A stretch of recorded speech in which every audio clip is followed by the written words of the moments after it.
നമസ്കാരം. ഇൻഫർമേഷൻ മീഡിയയുടെ പുതിയൊരു വീഡിയോസിലേക്ക് എല്ലാ കൂട്ടുകാർക്കും ഒരിക്കൽ കൂടി സ്വാഗതം.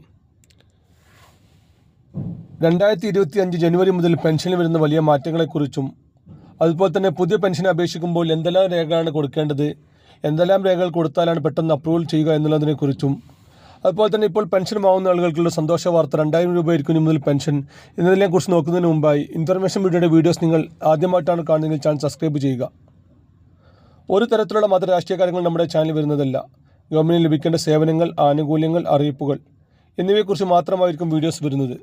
ശ്രദ്ധിക്കുക, ഗവൺമെൻറ് സേവനങ്ങൾ എപ്പോൾ വേണമെങ്കിലും പുതിയ മാറ്റങ്ങൾ വരാം. അതുകൊണ്ട് തന്നെ ഏറ്റവും പുതിയ അറിയിപ്പുകൾ ലഭിക്കാൻ തൊട്ടടുത്തുള്ള ബെല്ലൈക്കൺ കൂടി ക്ലിക്ക് ചെയ്യുക. ആദ്യം നമ്മൾ നോക്കാൻ പോകുന്നത് നിലവിൽ പെൻഷൻ അപേക്ഷിക്കുന്ന ആളുകൾ, പുതിയ പെൻഷൻ അപേക്ഷിക്കുന്ന ആളുകൾ എന്തെല്ലാം കാര്യങ്ങൾ ചെയ്യേണ്ടത് എന്നതിനെക്കുറിച്ചാണ്.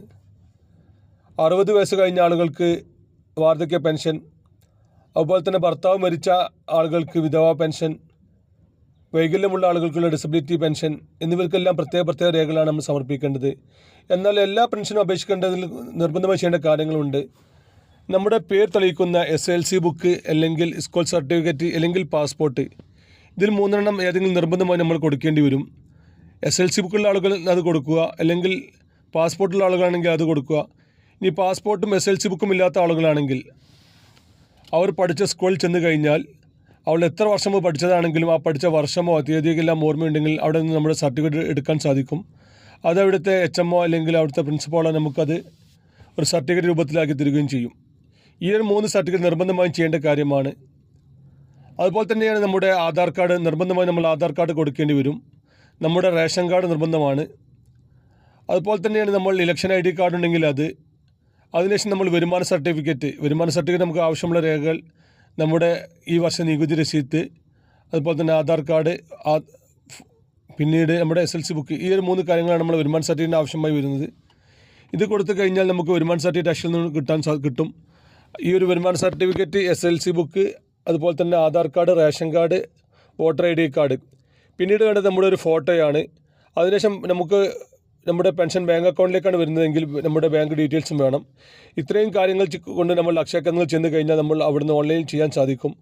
അതിനുശേഷം നമുക്ക് അതിൻ്റെ പ്രിൻ്റ് ഔട്ട് എടുത്ത് നമ്മൾ കൊടുത്ത എല്ലാ രേഖകളുടെയും കോപ്പിയും കൊണ്ട് നമ്മൾ ഏത് പഞ്ചായത്തിലേക്കാണോ അപേക്ഷിച്ചത് ആ അപേക്ഷ കൊടുത്ത പഞ്ചായത്തിൽ നേരിട്ട് പോയി കഴിഞ്ഞാൽ ഒരു അന്വേഷണത്തിന് ശേഷം നമുക്ക് പെൻഷൻ വാങ്ങാൻ അർഹതയുണ്ടെങ്കിൽ നമുക്ക് പെൻഷൻ ലഭിക്കും. ഇപ്പോൾ പല പെൻഷൻ വാങ്ങുന്ന ആളുകളും അനധികൃതമായാണ് പെൻഷൻ വാങ്ങുന്നത് സർക്കാരിന് ശ്രദ്ധയിൽപ്പെട്ടതിനാൽ തന്നെ ഒരുപാട് ആളുകളെ പെൻഷൻ ഒഴിവാക്കിയത് കൊണ്ട് തന്നെ ഇപ്പോൾ പെട്ടെന്ന് തന്നെ അപ്രൂവൽ ആകാൻ സാധ്യതയുണ്ട്. അനധികൃതമായി എങ്ങനെയൊക്കെ പെൻഷൻ വാങ്ങുന്നതെന്ന് കഴിഞ്ഞ വീഡിയോയിലെല്ലാം നമ്മൾ പറഞ്ഞിരുന്നു. അങ്ങനെ അനധികൃതമായി പെൻഷൻ വാങ്ങിയാൽ അവർക്ക് പെൻഷൻ വാങ്ങിയ തുകയുടെ 18% പലിശ കൂട്ടി അടയ്ക്കേണ്ടതിൽ തന്നെ പല ആളുകളും പെൻഷൻ ഒഴിവായിട്ടുണ്ട്. അതുകൊണ്ട് തന്നെ പഞ്ചായത്തിലെല്ലാം ഇപ്പോൾ അപേക്ഷ കൊടുത്താൽ പെട്ടെന്ന് തന്നെ അത് അപ്രൂവൽ ചെയ്യുന്നുണ്ട്. അതുപോലെ തന്നെ ശ്രദ്ധിക്കേണ്ട മറ്റൊരു കാര്യമാണ്, വിധവാ പെൻഷൻ വാങ്ങുന്ന ആളുകളുണ്ടെങ്കിൽ അവരും വിധവയാൻ തെളിക്കുന്ന രേഖ കൂടി ഇതിനെ കൂടെ ഹാജരാക്കേണ്ടി വരും. ഇങ്ങനെ ചെയ്ത് കഴിഞ്ഞാൽ ഒരു മാസങ്ങൾ തന്നെ പെൻഷൻ 2000 രൂപ ആകാനാണ് ഇപ്പോൾ സാധ്യത കാണുന്നത്.